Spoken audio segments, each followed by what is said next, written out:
তবে নরেন্দ্র মোদীর এই ঘোষণার পরেই বিরোধীরা প্রবলভাবে আক্রমণ করতে শুরু করেছে প্রধানমন্ত্রী নরেন্দ্র মোদীকে। মুখ্যমন্ত্রী মমতা বন্দ্যোপাধ্যায়, তৃণমূল কংগ্রেস নেত্রী মমতা বন্দ্যোপাধ্যায় তিনিও তীব্র আক্রমণ করেছেন প্রধানমন্ত্রীকে। প্রধানমন্ত্রীর ভাষণে নির্বাচনী বিধি লঙ্ঘিত হয়েছে বলে দাবি করেছেন মমতা বন্দ্যোপাধ্যায়। শুধু তাই নয়, কমিশনে অভিযোগ জানাবে তৃণমূল কংগ্রেস। কমিশনে অভিযোগ জানাবে তৃণমূল কংগ্রেস, এরকমটাও জানিয়েছেন মমতা বন্দ্যোপাধ্যায়।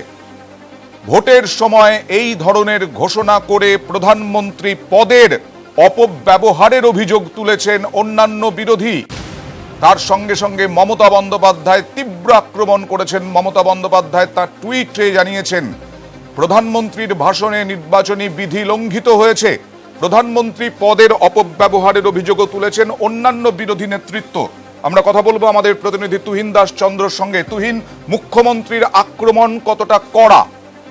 দেখো, যথেষ্ট কড়া আক্রমণ। প্রধানমন্ত্রী নরেন্দ্র মোদীর এই ঘোষণার পরেই কিন্তু তীব্র সুরে টুইট বার্তা করেছেন তৃণমূল সুপ্রিমো মমতা বন্দ্যোপাধ্যায়। দেশের জনগণকে ভুল বোঝাচ্ছেন প্রধানমন্ত্রী নরেন্দ্র মোদী এবং এটা লিমিটলেস ড্রামা, এইভাবেই কিন্তু আক্রমণ করেছেন মমতা বন্দ্যোপাধ্যায়। এবং নির্বাচনের দিন ঘোষণা হয়ে যাওয়ার পর প্রধানমন্ত্রীর এই ধরনের ঘোষণা দেশবাসীর উদ্দেশ্যে, যেটা কিন্তু নির্বাচনী বিধি লঙ্ঘ হয়েছে বলেই মনে করছেন মমতা বন্দ্যোপাধ্যায়। এবং সেই কারণে প্রধানমন্ত্রীর বিরুদ্ধে এই ঘোষণা যে করা হয়েছে তার বিরুদ্ধে নির্বাচন কমিশনের দ্বারস্থ হচ্ছে তৃণমূল, জানিয়েছেন টুইট বার্তায় তৃণমূল সুপ্রিমো মমতা বন্দ্যোপাধ্যায়। তুহিন, সঙ্গে সঙ্গে নিশ্চয়ই অন্যান্য বিরোধীদের মতো মমতা বন্দ্যোপাধ্যায় এটাও বলেছেন যে বিজ্ঞানীদের অভিনন্দন, তারা যে কাজটা করেছেন।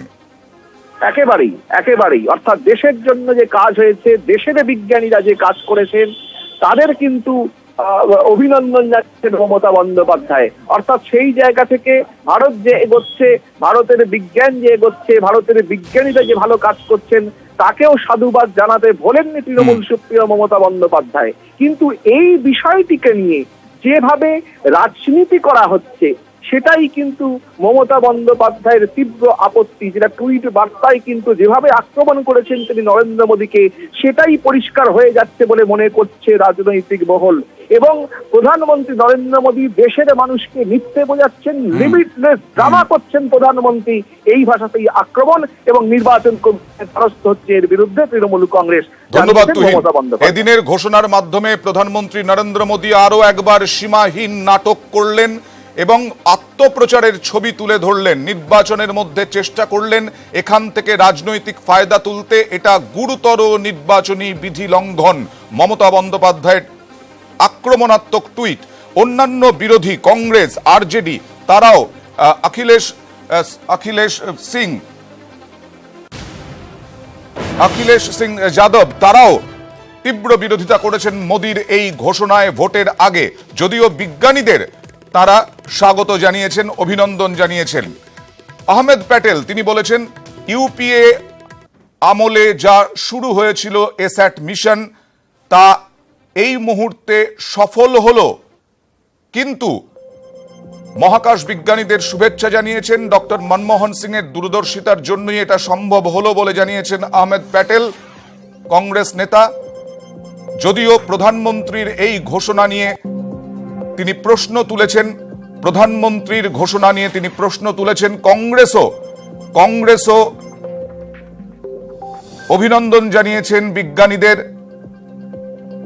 রাহুল গান্ধী এ নিয়ে আক্রমণ করেছেন। রাহুল গান্ধী বলেছেন, আজকে যেহেতু নাটক দিবস, থিয়েটার ডে, তার তিনি গর্ব প্রকাশ করেছেন, গর্বিত বলেছেন এই কাজে, এবং প্রধানমন্ত্রীকে very happy world theatre day বলেছেন।